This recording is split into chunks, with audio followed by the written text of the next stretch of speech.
If I had misinterpreted, as apparently some large state northeastern librarian may have been, have I misinterpreted the Bill of Rights to say that kids have a right to privacy from their parents about what they read in the library? Don't hold your breath, we'll see if they get back to us on that letter. But I say all that to say, I'm trying. I can send letters, I can blast people on social media, I can go to meetings, I can talk to my school board members and superintendents that are in my district, and I can push as much as I can. But let me tell you folks, you guys have the real power here. I get to go down to Austin and I get to sit in this historic building, and I've got paintings of, Stephen F. Austin and Sam Houston and Audie Murphy and legends of the state of Texas. And I get to sit in a big giant chair and I get to press a button and cast a vote.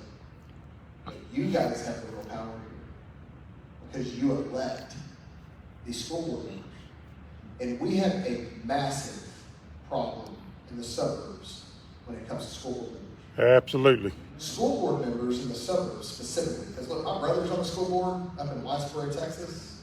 This ain't the way it works in Whitesboro, Texas, okay? These school boards, these suburban school boards, they act like the cheerleaders for the superintendent. You would think that we elected the superintendent and that they hired the school board members to go out and be their PR folks out to the community. It's almost as if many of them have decided that they are going to represent the district to the people and not the people that elected them to the school district. Because as a school board member, you don't represent teachers. You don't even represent students. And you dang sure don't represent the superintendent. You represent the people that are spending, as we all know, a boatload of money on taxes and are giving their most prized possession to you for several hours every day to teach. They represent the people, but it's not that way, it seems like anymore, especially in the suburbs. So that's where you guys come in. You guys have the real power. There were multiple districts across the state, several here in North Texas, that flipped this cycle. We flipped 2 seats in Frisco. Since I lived in Frisco, we've never had more than one strong conservative on the school board. One. It lasted 3 years, they voted united. We had 2 that we just elected in Frisco. 2 strong conservatives. And we have a chance next time to elect 2 more. And I would say that you all, I don't know the politics here on the McKinney ISD school board. I've seen some of the news reports. I think y'all probably have at least one. But the power is with you all. The power is you all take it upon yourselves to go have a meeting with your state representative and to tell them what you've learned. Not what you saw on Fox News or Newsmax last night, but what you've personally seen in your own experiences in the school district. You say, well, look, I don't have kids in the district, okay? You can support the people that do. You can, through groups like this or other clubs, you can find those moms and those dads that are upset and that are concerned about bringing this stuff forward to their school districts. And maybe you work with them to where you bring it forward so they don't have to. We've got to be a team here. This is going to take a team of all of us to expose all this mess. It's going to take a team of us to fight it. And it's going to take us getting a little bit uncomfortable as conservatives and as Christian people about posting and calling out some of the things that we're seeing. This whole drag queen culture that we have in this society right now, where you could be in Dallas, Texas, and have parents taking 5-year-olds to shove dollar bills into the thong of a man dressed as a woman. Yep. In Dallas, Texas. In Denton, there was a drag show. In Denton Record Chronicle posted it today. Pictures celebrating this drag show. You know what I did? I zoomed in on the picture, and there's what looks to be a minor sitting there with I assume a parent, watching this drag show. They're in parades. They're all over the place trying to push this sexual agenda on our young kids. Look, pornography is proven to be harmful to the brain. And we know through science that a person's brain really isn't developed until the mid-20s. For men, it's probably quite a bit longer than that. My wife kind of, I'm 39, she's like that. But, this stuff is proven to be harmful. I mean, what Follett is selling to Texas school children through the public library is harmful. It is scientifically causing harm to the brains of children in this state. It's unacceptable. It's completely unacceptable what's happening. And so, again, that's where it takes y'all standing up, having that meeting with your state representative, having that meeting with your school board. And if they won't listen to you, then you make them listen to you. You show up at the meetings, you talk on the agenda items, you talk in citizen input, you do what you gotta do. You find that teacher that's worried about getting fired because she's a conservative. You find that parent that doesn't want their kid to be punished in the public school system, and you take it up for them. You take that man along for them. Do that for them. I can't tell you how far that would go, because people have been doing that with me. People have been contacting my office. People have been sending me Facebook messages. And look, I got now 3, but I've had 2 full-time staffers. I represent 300,000 people right now. 300,000 people numbers. We've got a lot of stuff going on. And on top of that, I'm forcing these 25-year-old staffers to read porn. Find out if what these parents are sending us is true, is actually in that book that they say it's in. And then we have to verify that it's in the school district. Because heaven forbid, I call out something that didn't happen to be in the district, it would all go away. So we've got to be on our toes, we've got to be sharp, we've got to make sure that what we're saying is true, and then we've got to fight like hell to get it out. Now you would hope that these districts would agree with you. Nope. But, not McKinney. But many of them don't. It's really a shame. It's really, when I talked about having to pass a law saying that boys shouldn't play in girls' sports, how ridiculous that is, that's nothing compared to saying porn shouldn't be in a library. It is absolutely ridiculous that it's even a discussion. And I've kind of gone on and on here, and I've kind of skipped around a little bit, but I absolutely want to open this up to questions. If you all have questions or concerns, please. And look, and you got the first question, but before I get to the question, there are some of y'all that know a lot more about this topic than I do. And I absolutely respect that. I respect the research that you've done, the work that you've done on this topic. So I don't pretend to know it all. All I know is that it's wrong, and I'm trying to fight it, okay? So if you stump me, you stump me, but I'll try to answer as best I can. Yes, sir. Representative Patterson, so you talked a little bit about, and we've seen this happen around the country, that there are some superintendents and board members that are actually taking initiative and removing this without going through the lengthy process of the district policy. McKinney's not hearing of that. McKinney actually censored a board member for several reasons. But, so you have seen that happen as well, correct? I have, yeah. And in fact, in my own house district, I have seen superintendents that have gone against quote-unquote board policy and have actively removed books when they come up. Now, I don't want to call them out by name, okay? Because I don't want to jeopardize them in their positions. But here's the thing about board policy. Board policy on challenging books and the process, I support that policy. For what it was intended, I support the right for a parent to be able to challenge a book, for there to be a process in place, for them to review that challenge and to agree or disagree with the challenge, okay? I agree with that.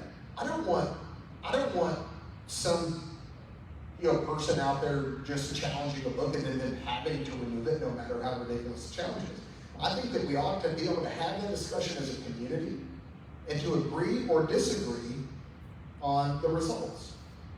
But what that policy never contemplated was the radically sexually explicit material that we're seeing in these books. Agreed. Okay, it's not, I've got to read this book cover to cover and to put it in the proper context so that I know if this is really an appropriate book for a 17-year-old to read. No, we're talking about porn in library books that in a split second you can make that decision, as Crystal Esty did with me, because I'm a state representative. on jacket parts and other parts. They can make that decision in a split second. And that's what they should be doing. Absolutely. A lot of them, here's one of the other problems that we have. Here you go, Kenny. You know, we're only getting partisan when we're trying to get them to adopt a conservative behavior. They want to bend to the left every chance that they get. They want to cower to the ACLU every chance the ACLU might sue me. The Freedom from Religion group, they might sue me. So I've just got to let this happen. And they hide behind these attorneys, and I question their real purpose, but they hide behind these attorneys who say, we know there's a Supreme Court case from 1982 that says that they have the First Amendment right. Well, guess what that exempts? Vulgarity. There is no Supreme Court right of free speech for a 16-year-old or a 5-year-old or a 17-year-old or a 7-year-old to have porn in the library. There's not. Agree. People restrict things all the time. Teachers determine what's appropriate and what's not appropriate, either because it's just doesn't fit in with the lesson, or because of some other reason. Teachers, every single day in their lives, they determine what's appropriate for this lesson and what's not appropriate for this lesson. And librarians, every single year, determine, I'm going to buy some books, if they're buying, not 12,000 at a time, but they say, well, I'm going to buy some books. They determine to buy this set of books and not that set of books. So they have an opportunity. But my point is that regardless of that, they need to get in there and root them out, regardless of all that, and the policies and all that. They need to create a new policy to make sure that they're not getting them there in the first place. They need to hold the book vendors accountable. Frisco SD said, well, we're not gonna listen to Kirkus, this ratings group, this ratings company. They rated these books wrong, and so we're just not gonna listen to Kirkus anymore. We're still gonna buy books from all these vendors. We're still gonna buy all these books from Follett, who said that they're gonna sell porn to kids regardless, because it's all about the almighty dollar. They need to hold the book vendors accountable. If Texas school districts, look, nobody's gonna build more schools in the next 25 years in this country than the state of Texas. Okay?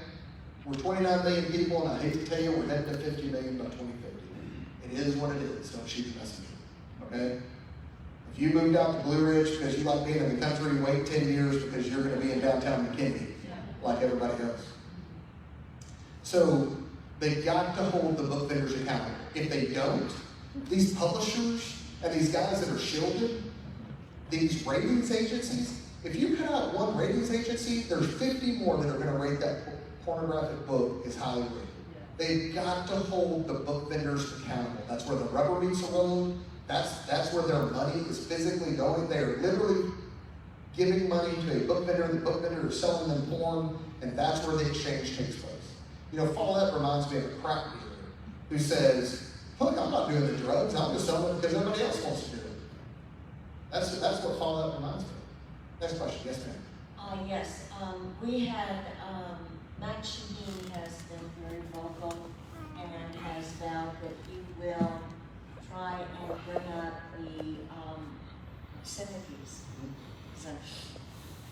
And we need to get y'all, as many of you as we can, to vow to bring that to the floor, to make Phelan bring it to the floor, and let's vote on it. Let's get rid of that exemption. That will then leave the schools wide open for breaking the law. Yeah, so first off, I agree with you. I don't know who all's going to file the bill. I'll probably file it as well, but I'm really going to get behind Briscoe Kane, Representative Briscoe Kane, who filed the bill in 2019, I believe it was, 2019, and push that before. So let's just kind of, some of the inside baseball that Texas has, okay? Once you're kind of like the thought leader, or you first had the idea, like if Frederick comes in with all these great ideas that no one's ever heard of, I'm not going to go around him and follow his same bills and try to get them done, right?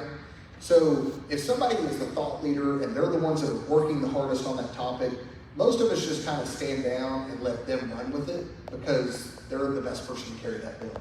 And so that's not to say that I won't follow it. We're absolutely planning to follow the bill, but I'm really going to try to push Briscoe Kane because he's the one that knew about this before I'd even heard about it. But that's not to say that all of us don't follow it. And we'll all push to get committee hearings on it. And that way, if something happens to Briscoe mid-session, that that we can pick it up and go with it. But just, I don't want to step on his toes on that, and that's just a courtesy thing that you do amongst your colleagues to try to get it done. You mentioned the speaker, and this, I may be a little different than some of the people that you've heard before, but speaker feeling is a big reason why we had the most conservative session in history last year. We passed the strongest pro-life bill in the history of the country. In addition to that, on the same exact day, we passed a trigger ban on abortion. It says when Roe v. Wade's overturned, we're automatically banning it. And we passed $100 million for the Alternatives to Abortion program, and we're keeping moms on Medicaid up to 6 months after they have a baby to help with the postpartum mortality issue that we have. And that's just on a life issue. The Second Amendment, sanctuary state for the Second Amendment, passing constitutional carry. These are major legacy wins that we had wanted to have literally for decades that had never made it to the House floor for a vote. And, there were so many things that I would think. We passed the most conservative spending reform in the country, saying that we can only spend money up to population inflation, cap spending at that level. And that's something that conservatives have wanted forever. And we finally got it done. So we kept spending in check for the last few sessions. But that was the first time that we said we passed a law saying we have to keep spending in check, and on, social media bills. I mean, so many of these things. Now, not getting gender mod, not banning gender modification for minors was a punch in the gut. But we shoved so many things down the throats of the other side that they just couldn't stop it all. I mean, look at election integrity. Now, you may have heard from some people, oh, they made election fraud. They took it from a felony to a misdemeanor. If you've heard that, ask some questions, okay? I mean, does it make sense that any of us that are currently in office as Republicans would not want voter fraud to be prosecuted? What we did is we took one count of mistakenly voting in the wrong place that had only been prosecuted 4 times in 20 years from a felony to a misdemeanor. We created 7 new felonies on the books, and of the dozen or so felonies that we have around voter fraud, we made them stackable so that it wouldn't be concurrent sentences. They would be stacked on top of each other so that you'd be in jail for a really, really long time. In addition to making voter ID on mail-in ballots and putting protections for folks that watch the elections and all that kind of stuff. So we had a remarkable session, in large part because Speaker Phelan put folks like myself, the 5th most conservative member of the Texas House, in positions to dramatically have an effect on policy. I serve on the Calendars Committee, which is the most powerful committee in the whole House. It's the one where every other committee passes these bills and they all funnel through calendars. And we determine what we push certain bills up, try to get them out there. The other side tries to block as many as they can, and we keep pushing, and it's a whole process. But we pushed as many conservative reforms as we possibly could this last session.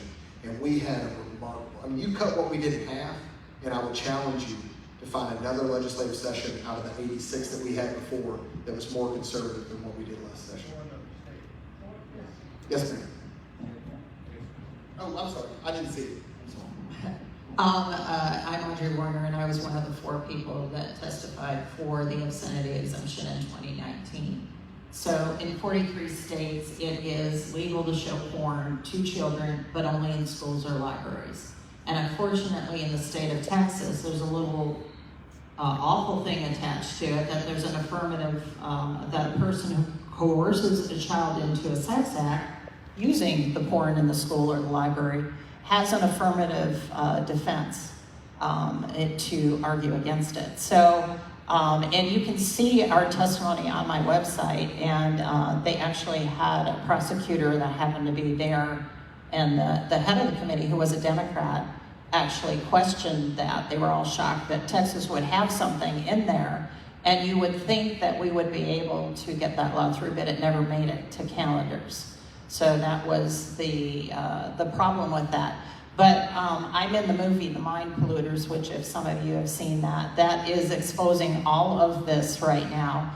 And it goes back to the fact of why is there in 43 states, how can you show porn to kids? And it goes back to the science of a pedophile who raped children, hundreds of children, and said children are sexual from birth.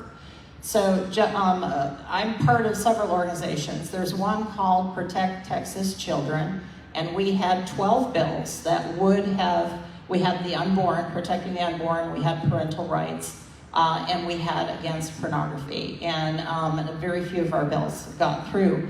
But I would say to you, because I'm going all over the state showing this movie, and I'm watching parents get upset because they're waking up. And I've been doing this for 30 years, so it's been a long time coming for people to wake up. And I've been praying, Lord, just take the blinders away from your people's eyes, but also soften their hearts to the truth. Because we were born in the middle of the sexual revolution. And revolutions don't just occur, they take revolutionaries years of pre-planning. And this was a plan to shift a nation away from God. Sex education or obscenity is a foundational pillar to the sexual revolution. They have to raise up the next generation.